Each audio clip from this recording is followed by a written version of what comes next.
ఇంట్లో ఏం వెజిటబుల్స్ లేనప్పుడు అలా వేడివేడిగా అప్పటికప్పుడు పుదీనా రైస్ చేసుకొని తింటే నోటికి రుచిగా చాలా క్విక్గా అయిపోతుంది. ఏం లేదండి, సింపుల్గా ఫ్రెష్ పుదీనా తీసుకొని అందులో ఒక 4 to 5 పచ్చిమిర్చి, అంటే మీరు తీసుకునే పుదీనా క్వాంటిటీని బేస్ చేసుకొని పచ్చిమిర్చి తీసుకోండి. ఉంటే అల్లం కూడా వేసుకోండి, it's completely optional.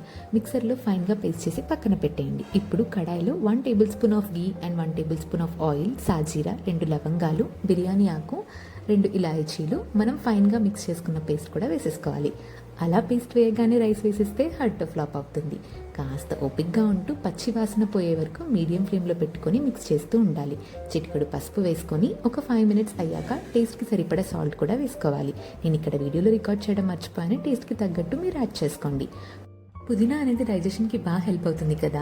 Even fever cold వచ్చినప్పుడు మనకి ఏం తిన్నా అంత టేస్ట్గా అనిపించదు. ఆ టైంలో పుదీనా పచ్చడి వేడి రైస్లో వేసుకొని తింటే చాలా బాగుంటుంది.